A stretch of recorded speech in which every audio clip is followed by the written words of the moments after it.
Welcome to my channel. నీకు చెప్పాలి, ప్రతి భావానికి ఒక కథ. హలో ఆల్, ఇవాల్టి కథ మనసు మాట వినదు episode 11. All 10 episodes playlist link డిస్క్రిప్షన్లో ఉంది, ఒక్కసారి చెక్ చేయండి. వీడియో లాస్ట్ వరకు చూడండి, ఇంట్రెస్టింగ్గా ఉంటుంది. క్లాస్లో రాహుల్ స్వప్నతో మిస్బిహేవ్ చేస్తున్న టైంలో అభయ్ ప్రిన్సిపల్ని తీసుకెళ్లి రెడ్ హ్యాండెడ్గా రాహుల్ని బుక్ చేస్తాడు.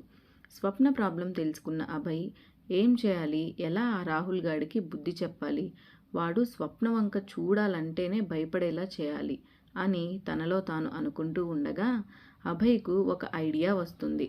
తన అత్తయ్య కూతురు సిరి ఇదివరకెప్పుడో ఆ కాలేజ్లో తనకు తెలిసిన వాళ్ళు ఉన్నారని చెప్పినట్లు గుర్తు. ఒకసారి తనని అడిగి తెలుసుకుందాం అని సిరికి కాల్ చేస్తాడు అభయ్. హలో సిరి అని అభయ్ అనగానే అటువైపు నుండి హలో అల్లుడు, నేను మీ అత్తయ్యను. అయ్యో, ఈవిడికే దొరికానా అని అభయ్ మనసులో అనుకుంటూ ఉంటాడు. ఏంటయ్యా, ఒకసారి ఇంటికి రమ్మంటే రానే రావట్లేదు, మా అమ్మాయితో బాగానే మాట్లాడుతున్నట్లున్నావే. నేనెప్పుడు తల్లి మాట్లాడాను, చేయక చేయక ఇప్పుడు చేస్తే ఇప్పుడు నీకే కంటపడ్డాను అని మనసులో అనుకుంటాడు. అయ్యో, అలాంటిదేమీ లేదత్తయ్యా, ఒక చిన్న ఇన్ఫర్మేషన్ కోసం చేశానంతే. పర్లేదులే అల్లుడు, ఎందుకంత మొహమాటం, మాట్లాడుకోండి, ఏమైంది, ఎలాగో కాబోయే భార్యాభర్తలేగా, ఎట్టు తిరిగి అందరూ ఇక్కడికొచ్చి ఆగుతారు అని తన అత్తయ్యను మనసులో తిట్టుకుంటూ, అత్తయ్య ఒకసారి సిరికి ఫోన్ ఇవ్వరా. సిరి సిరి, ఇటు రామ్మా, బావ కాల్ చేశాడు. సిరి ఫోన్ తీసుకొని మాట్లాడుతుంది. అభయ్ వెంటనే మ్యాటర్లోకి వెళ్తే బాగుండదని కాసేపు నైస్గా సిరికి ముచ్చట్లు చెప్పి తన వైపు మళ్లించి స్లోగా అడుగుతాడు. సిరి, మారుతి కాలేజ్లో నీకు తెలిసిన వాళ్ళు ఎవరో ఉన్నారన్నావు కదా ఒకసారి. హా బావా, ఆ కాలేజ్ ప్రిన్సిపల్ నా ఫ్రెండ్ వాళ్ళ ఫాదరే. అండ్ ఇంకా నా బీటెక్ ఫ్రెండ్స్ కూడా అక్కడ చాలామంది ఉన్నారు. హో అవునా, అయితే మన పని అయినట్లే అని అనుకుంటాడు అభయ్. ఏ బావా, ఎందుకు? ఏం లేదు సిరి, నా ఫ్రెండ్ వాళ్ళ సిస్టర్ ఆ కాలేజ్లోనే చదువుతుంది. కాలేజ్లో ఒకడు తనని హెరాస్ చేస్తున్నాడంట పాపం. తను భయపడి కాలేజ్కి కూడా వెళ్లకుండా ఇంట్లోనే ఉంటుంది. అయ్యో అవునా బావా, ఇప్పుడు ఏం చేస్తారు వాళ్ళు అంటుంది సిరి. వాళ్ళు కాదు సిరి, నువ్వే ఒక ఫేవర్ చేయాలి. నేనా బావా? నువ్వైతేనే చేయగలవు సిరి. నేనేం చేయాలి బావా? మీ ఫ్రెండ్తో ఆ రోజు కాలేజ్లోని సీసీటీవీ ఫుటేజ్ తెప్పించావే అనుకో, అది ప్రూఫ్గా పెట్టుకుని ప్రిన్సిపల్కి కంప్లైంట్ ఇవ్వచ్చు. అప్పుడు వాడిని డీబార్ చేస్తారు. ప్రూఫ్ లేకుండా ప్రిన్సిపల్ దాకా వెళ్ళినా వేస్ట్. ఇంతలో ఆ రాహుల్ అలర్ట్ అవుతాడు. సో వాడిని రెడ్ హ్యాండెడ్గా పట్టించాలి. సో ఆ ఫుటేజ్ కావాలి మెయిన్గా. ప్లీజ్ సిరి, ఎలాగైనా ఇదొక్క ఫేవర్ చేయవా? సరే బావా, నువ్వు అడగడం నేను చేయకపోవడమునా? నా ఫ్రెండ్ని రిక్వెస్ట్ చేసి ఎలాగైనా ఆ ఫుటేజ్ తెప్పించి నీకు ఇచ్చే బాధ్యత నాది అంటుంది Siri. Thank you Siri, thank you so much.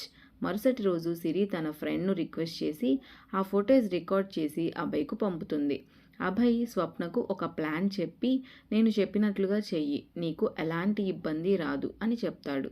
స్వప్న అభయ్ చెప్పినట్లుగానే మరుసటి రోజు కాలేజ్కి వెళ్తుంది. కాలేజ్లో రాహుల్ ఉంటాడు. అయినా తను ధైర్యంగా వెళ్ళి తన బెంచ్లో కూర్చుంటుంది. లంచ్ బ్రేక్లో రాహుల్ స్వప్న దగ్గరకు వెళ్ళి, ఏంటే కాలేజ్కి రావట్లేదు అంటాడు. స్వప్న ఏమీ మాట్లాడకుండా సైలెంట్గా ఉంటుంది. నీకు బాగా ఎక్కువైందే, నీ సంగతి ఈవినింగ్ చెప్తా, లాంగ్ బెల్ అయ్యాక క్లాస్లోనే ఉండు ఒక్కదానివే అని అక్కడి నుండి వెళ్ళిపోతాడు. వీడియో కనుక మీకు నచ్చినట్లయితే ఒక లైక్ చేయండి. ఇలాంటి వీడియోస్ కోసం ఛానల్ని సబ్స్క్రైబ్ చేసుకోండి.